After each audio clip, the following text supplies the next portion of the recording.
Pertama-tama kita langsung bahas tujuan. Kira-kira apa sih tujuan dari fungsi stasioner menggunakan grafik?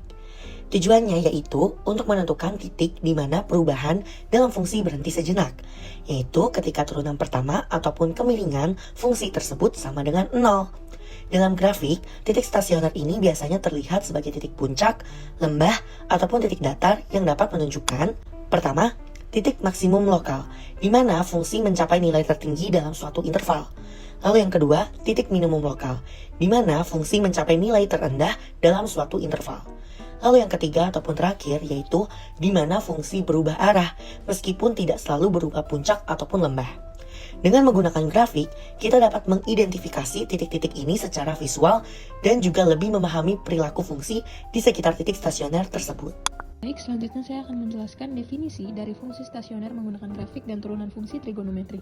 Jadi definisinya adalah fungsi yang berdasarkan representasi grafiknya menunjukkan sifat tidak adanya tren atau pola sistematis yang berubah seiring waktu, sehingga nilai-nilainya tetap berfluktuasi di sekitar rata-rata konstan dengan variansi yang stabil. Penjelasan lebih lanjutnya, kita mulai dari poin yang pertama adalah rata-rata konstan. Artinya, grafik fungsi menunjukkan nilai-nilai yang berosilasi secara acak di sekitar garis horizontal tanpa ada peningkatan atau penurunan rata-rata seiring waktu. Lalu yang kedua adalah variansi konstan, di mana rentang fluktuasi nilai dari rata-rata terlihat seragam sepanjang waktu tanpa adanya perubahan besar dalam amplitudo. Lalu yang ketiga, tidak ada tren atau pola sistematis, di mana grafik tidak menunjukkan kenaikan atau penurunan terus-menerus atau pola periodik yang jelas seperti siklus.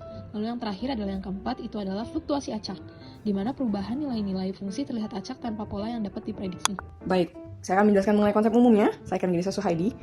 Oke, untuk mengenai titik stasioner, itu kita akan pertama mencari titiknya dulu. Dan titik itu didapatkan dari fungsi X. Didiferensiabelkan dengan A ya. Jadi F aksen A sama dengan 0. Nanti kita akan menemukan titik stasioner, nilai stasionernya berapa. Dan untuk mencari titik stasionernya, maka karena tadi X, maka atau kita lebih sederhananya X, F aksen X atau A, F aksen A. Seperti yang sudah terlampir di sini. Dan kita bisa lihat teman-teman di sini ya. Seperti ini di grafiknya.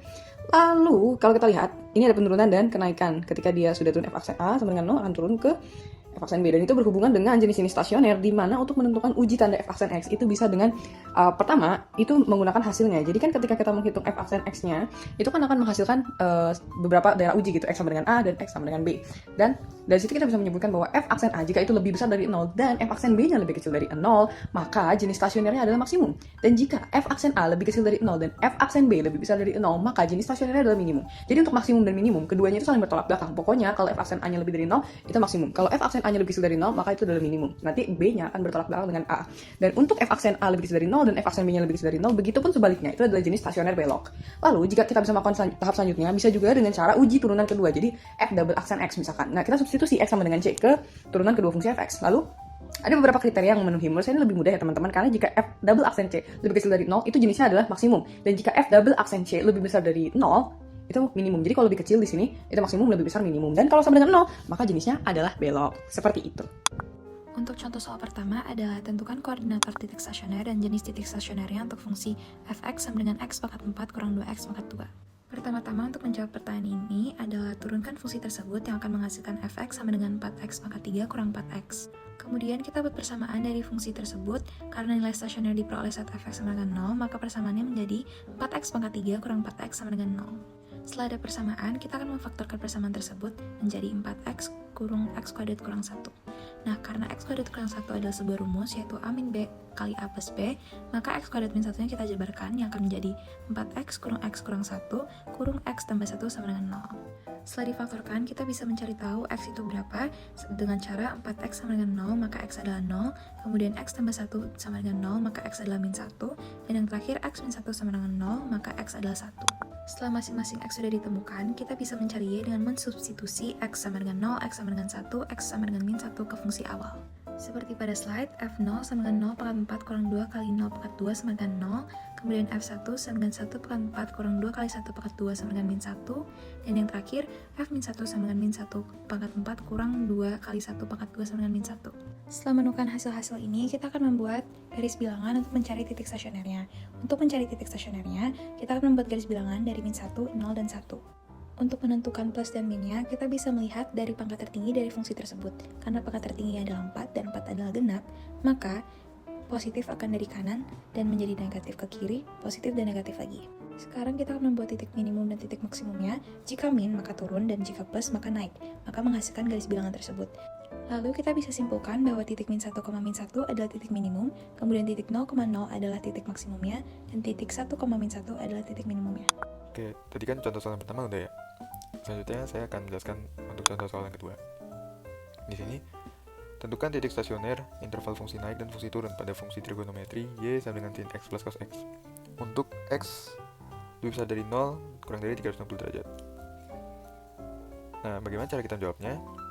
Itu kan diketahui y sama dengan sin x plus cos x ya. Nah, turunan dari fungsi tersebut itu berarti y aksen sama dengan cos x min sin x. Nah, buat titik stasionernya, syarat stasioner kan y aksen sama dengan 0 ya. Nah, itu bisa kita tulis cos x min sin x sama dengan 0. Nah, kemudian kita bagi dengan cos x. Hasilnya jadi 1 min sin x per cos x sama dengan 0. Nah, sin x per cos x kan sama dengan tan x ya. Jadi bisa kita dapetin tan x sama dengan 1. Karena tan x sama dengan 1, berarti bisa kita dapetin x itu sama dengan 45 derajat buat kuadran 1 dan x sama dengan 225 derajat buat kuadran 3. Nah, lalu bagaimana cara menentukan grafik fungsi naik dan grafik fungsi turun? Nah, di sini kita cek dulu satu-satu. Pertama, kita masukin x sama dengan 30 derajat. Maka cos x min sin x berarti cos 30 min sin 30. Hasilnya setengah akar 3 min setengah, hasilnya positif. Nah, berarti antara 0 sampai 45 itu grafik fungsinya naik. Kemudian kita masukin x sama dengan 90. Maka cos 90 min sin 90 0 min 1 sama dengan negatif. Berarti dari situ grafiknya turun. Dan terakhir kita masukin x sama dengan 270 derajat. Maka cos 270 min sin 270 sama dengan 0 min 1 sama dengan positif. Berarti grafiknya naik. Berdasarkan pengecekan tersebut, bisa kita simpulkan kalau grafik fungsi naik pada interval x lebih besar dari 0 derajat dan kurang dari 45 derajat, dan x lebih besar dari 225 derajat dan kurang dari 360 derajat. Dan untuk grafik fungsi turunnya pada interval x lebih besar dari 45 derajat dan kurang dari 225 derajat. Sekian untuk penjelasan contoh soal nomor 2. Selanjutnya ke contoh soal nomor 3. Oke, kita lanjut ke soal nomor 3. Salah satu titik stasioner dari fungsi fx sama dengan cos 2x pada interval 0 kurang dari 2π adalah. Sebelum itu kita harus mengingat rumus suatu fungsi stasioner, yaitu fx sama dengan 0, fx sama dengan min 2 sin 2x. Min 2 sin 2x sama dengan 0, sin 2x sama dengan 0, sin 2x sama dengan sin 0. Cara pertama itu 2x sama dengan 0 derajat tambah k kali 360 derajat. X sama dengan 0 tambah k kali 180 derajat. K sama dengan menjadi x sama dengan 0 derajat tambah 0 kali 180 derajat sama dengan 0. K sama dengan 1 menjadi x sama dengan 0 derajat tambah 1 kali 180 derajat sama dengan 180 derajat. K sama dengan 2 menjadi x sama dengan 0 derajat tambah 2 kali 180 derajat sama dengan 360. K sama dengan 3 menjadi x sama dengan 0 tambah 3 kali 180 derajat sama dengan 540. Tidak memenuhi. Yang kedua, 2x sama dengan 180 kurang 0 derajat tambah kali 360 derajat. 2x sama dengan 180 derajat tambah k kali 360 derajat. X sama dengan 90 derajat tambah k kali 180 derajat. K sama dengan 0 menjadi x sama dengan 90 derajat tambah 0 kali 180 derajat sama dengan 90 derajat. K sama dengan 1 menjadi x sama dengan 90 derajat tambah 1 kali 180 sama dengan 270. K sama dengan 2 menjadi x sama dengan 90 derajat tambah 2 kali 180 derajat sama dengan 450. Tidak memenuhi. X sama dengan 0 derajat, 90 derajat, 180 derajat, 270 derajat, 360 derajat. Jadi untuk x v per 2 menjadi 90 derajat menjadi f per 2 sama dengan cos 2 v per 2 sama dengan cos 180 derajat sama dengan min 1. Jadi untuk x v per 2 sama dengan 90 derajat, jadi f v per 2 sama dengan cos 2 v per 2 sama dengan cos 180 sama dengan min 1. Salah satu titik stasioner dari fungsi fx sama dengan cos 2x pada interval 0 kurang dari 2v adalah v per 2, min 1. Contoh soal nomor 4. Tentukan titik stasioner, interval fungsi naik dan fungsi turun pada fungsi trigonometri y sama dengan cos 2x untuk x lebih besar dari 0 kurang dari 360 derajat. Pembahasannya diketahui Y sama dengan cos 2X, maka Y aksen sama dengan min 2 sin 2X. Syarat stasioner adalah Y aksen sama dengan 0. Min 2 sin 2X sama dengan 0, sin 2X sama dengan 0, sin 2X sama dengan sin 0, atau sin 2X sama dengan sin 180. 2X sama dengan 0 plus K kali 360 derajat, X sama dengan 0 plus K kali 180 derajat, dikarenakan duanya pindah ke ruas kanan. Untuk K sama dengan 0 maka X-nya 0 derajat, untuk K sama dengan 1 maka X-nya 180 derajat. 2X sama dengan 180 derajat tambah K kali 360 derajat. Duanya pindah ke ruas kanan maka X sama dengan 90 derajat tambah K kali 180 derajat. Untuk K sama dengan 0 maka X sama dengan 90 derajat. Untuk K sama dengan 1 maka X sama dengan 270 derajat. Titik stasioner grafik fungsi Y sama dengan cos 2X adalah X sama dengan 0 derajat, 90 derajat, 180 derajat, dan 270 derajat. Misalnya kita akan mengambil titik-titik berikut. X sama dengan 30 derajat, maka min 2 sin 2X sama dengan min 2 sin 2 kali 30 derajat sama dengan min 2 sin 60 derajat sama dengan min 1 minus X sama dengan 120 derajat, maka min 2 sin 2X sama dengan min 2 sin 2 kali 120 derajat sama dengan min 2 sin 240 derajat sama dengan 1 plus positif. X sama dengan 210 derajat, maka min 2 sin 2X sama dengan min 2 sin 2 kali 210 derajat sama dengan min 2 sin 420 derajat sama dengan min 2 sin 60 derajat sama dengan min 1. Negatif. X sama dengan 300 derajat, maka min 2 sin 2X sama dengan min 2 sin 2 kali 300 derajat sama dengan min 2 sin 600 derajat sama dengan min 2 sin 240 derajat sama dengan 1 positif. Di sini sudah disajikan grafik fungsinya. Fungsi naik jika f aksen X sama lebih besar daripada 0 dan fungsi turun jika f aksen X kurang dari 0. Dengan gambar di atas, maka diperoleh grafik fungsi naik pada interval 90 derajat, X di antara 90 derajat dan 180 derajat, dan X di antara 270 derajat dan 360 derajat. Grafik fungsi turun pada interval X di antara 0 sampai 90 derajat dan X di antara 180 sampai 270 derajat. Kan titik stasionernya sama dengan 0 ya, jadi iya sama dengan 0. Nah di sini kita masukin jadinya cos X plus cos 2X sama dengan 0. Setelah itu kita tuh ada rumus yang ini tahu, yang cos 2X sama dengan 2 cos kuadrat X min 1. Nah jadi kita pakai rumus yang ini.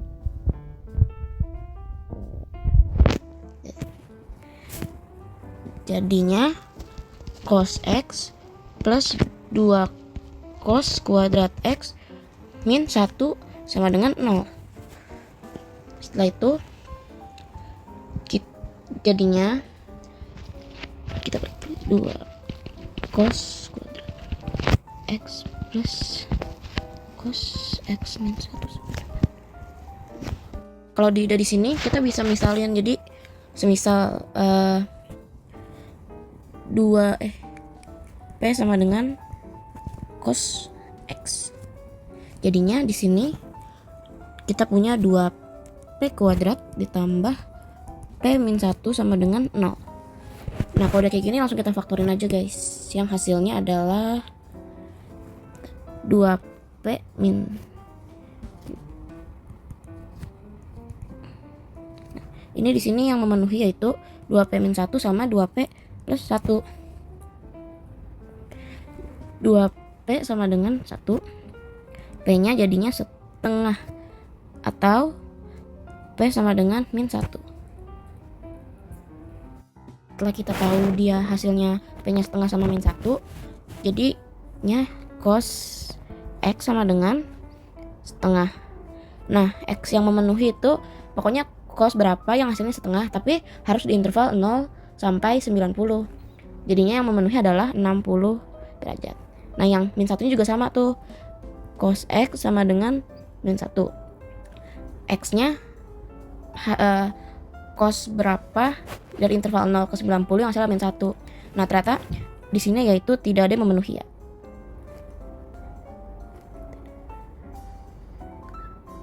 Yang memenuhi. Selanjutnya kita langsung masukin aja. Kan jadinya X-nya sama dengan 60. Ini kita langsung masukin ke persamaan yang ini ya. Ya. Jadinya sin 60 1 plus cos 60. Sin 60 kan hasilnya setengah akar 3. 1 plus cos 60 hasilnya setengah. Ini hasilnya 3/4 akar 3. Kalau misalnya udah kayak gini, kita langsung bikin garis bilangan aja.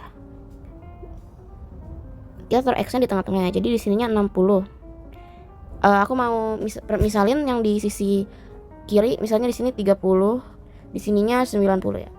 Nah, 30 sama 90-nya tadi tuh dimasukin ke keturunan yang ini nih.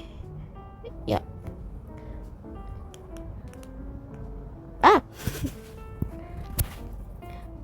Keturunan yang ini. Nah, jadinya cos 30 ditambah cos 60 kan. Nah, itu tuh hasilnya positif. Jadinya di sini tuh positif. Sedangkan yang 90 kalau dimasukin ke keturunan yang ini, cos 90 tambah cos 180. Cos 90 0. Cos 180-nya kan -1 ya. Jadinya minus. Jadinya makanya di sininya tuh minus. Jadi di sini kan di sini titik maksimum ya. Jadinya grafiknya itu bentuknya kayak gini.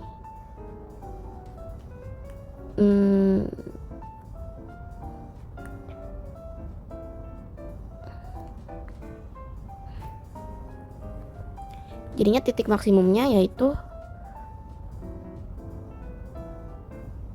maksimumnya 60,3/4 akar 3. Begitu. Sekian, terima kasih. Selanjutnya di sini kita bikin garis bilangan.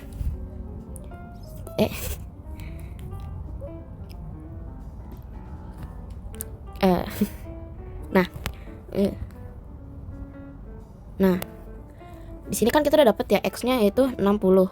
Jadinya 60 misalnya kita di sini ya, di tengah-tengah sini. Nah, aku mau misalin yang di titik sini, misalnya yang di titik kiri misalnya 30, dan di titik kanan 90.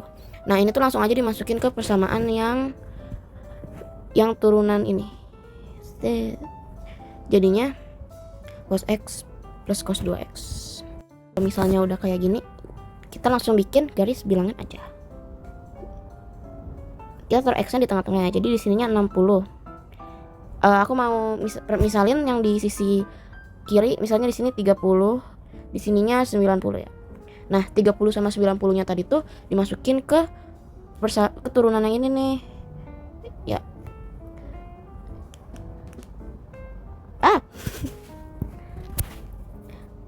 Keturunan yang ini. Nah, jadinya cos 30 ditambah cos 60 kan. Nah, itu tuh hasilnya positif. Jadinya di sini tuh positif. Sedangkan yang 90 kalau dimasukin ke keturunan yang ini, cos 90 tambah cos 180. Cos 90 0. Cos 180-nya kan -1 ya. Jadinya minus. Jadinya makanya di sininya tuh minus. Jadi di sini kan di sini titik maksimum ya. Jadinya grafiknya itu bentuknya kayak gini.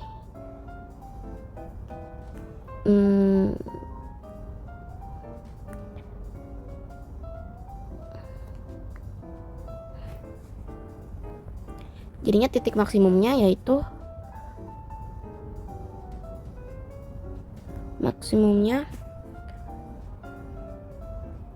60,3/4 akar 3. Begitu. Sekian, terima kasih.